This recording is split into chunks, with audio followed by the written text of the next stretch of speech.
झुक्दैन कहिले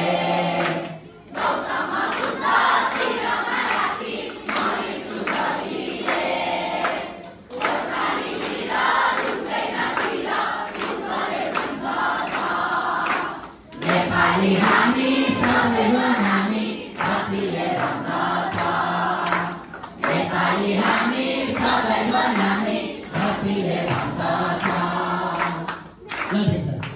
अब कसरी गर्दा पनि हुन्छ। जस्तै पूर्वतिर हामी त पूर्वका हौ नि है। कोशी प्रदेशमा हजुरआमाहरूले सङ्गिनी गाएको सुन्नु भएको छ? हजुरआमाहरूले सङ्गिनी गाउनुहुन्छ नि, त्यो सङ्गिनी कस्तो होला भन्ने लाग्छ। लेखेको यसरी नै हो है, यसरी नै लेखेको हुन्छ। जस्तै यो यस्तो हुन्छ है, ऊ त्यो सगरमाथा पछि नि लाग्छ अनि अन्तिममा बाबा राजै भनिन्छ हैन। सानी भएको देश झुक्दैन कहिल्यै मेरा बाबा झुक्दैन कहिल्यै। गौतम बुद्धले शिरमा राखी म हिँड्छु जहिल्यै मेरा दाजै म हिँड्छु जहिल्यै। यसरी सङ्गिनी गाउनुहुन्छ हजुरआमाले है। यो तपाईँले सुन्नु भएको छ नि, राम राम राम राम राम राम राम नारायण हरि हरि भन्दै गाउनुहुन्छ नि, हो त्यो पनि लेख्ने यसरी नै हो हेर्नु। सगरमाथा भएको देश झुक्दैन कहिले झुक्दैन कहिले झुक्दैन कहिले। गौतम बुद्ध शिरमा राखी म हिँड्छु जहिले हरि हरि म हिँड्छु जहिले। गोर्खाली वीर झुक्दैन शिर विश्वले चिन्दछ हरि हरि विश्वले चिन्दछ हरि हरि विश्वले चिन्दछ। नेपाली हामी सदैव नामी धरतीले भन्दछ हरि हरि धरतीले भन्दछ हरि हरि धरतीले भन्दछ। हजुरहरूले गाउने यो भने यही शैलीमा लेखेको। अब त यो त्यो बुढाबुढीको मात्रै, तपाईँहरूको पनि छ, तपाईँहरूको पुस्ताले पनि यहाँ हेर्नुहोस् है।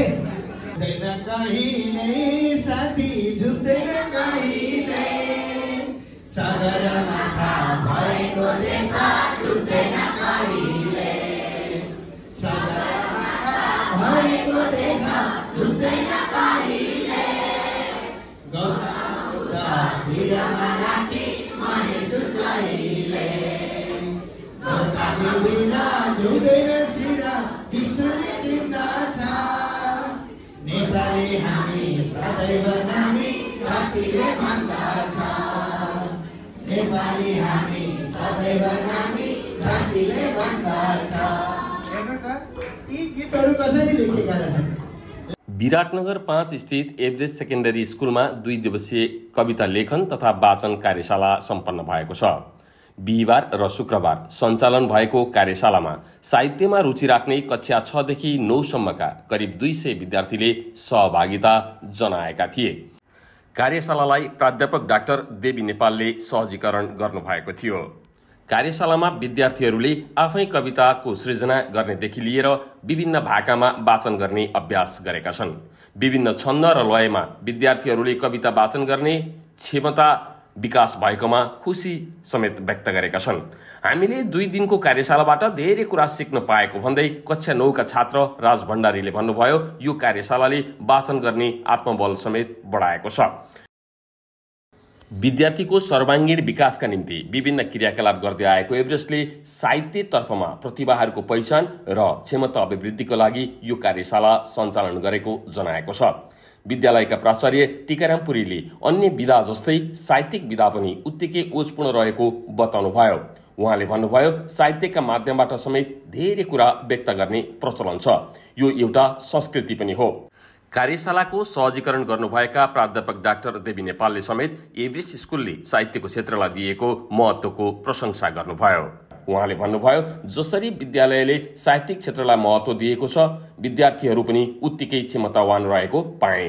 2 दिने कार्यशालामा विद्यार्थीले आफै कविता सृजना गर्नेदेखि विभिन्न भाकामा कविता वाचन गर्नु अत्यन्तै सुखद रहेको उहाँले बताउनुभयो। यिनै विद्यार्थी भोलि साहित्यिक क्षेत्रका नक्षत्र बन्न सक्ने भन्दै उहाँले विद्यार्थीको रुचि अनुसारका क्रियाकलापमा भाग लिन पाउने वातावरण बनाइदिने विद्यालयको भूमिका प्रशंसनीय रहेको बताउनुभयो। उदाहरण दिँदै त्यसको सूत्र भनिदिँदै गइसकेपछि उनीहरूले आफै कविता सिर्जना गर्न थालिहाले। हिजो मैले 10 मिनट समय दिएको थिएँ, 51 जनाले कविता लेखे तत्कालै बसेर अत्यन्तै उत्साही बनेका छन् विद्यार्थी। खाने चामलको रोटी खाने गाउँको मिठो हुन्छ सातु खाना मकै अनि चाउको जन्म कोदो अनि फापरको बनाएर पिठो रोटी खाए पनि हुने ढिँडो झनै पिठो दुध दही सधैँ खान्छु मासु कहिले कहिले सादाबाट फल फुल धेरै खान्छु मैले स्वास्थ्यकरण हुँदैन नै बजारको खाना खाना हुन्न साथीहरू यति कुरा जान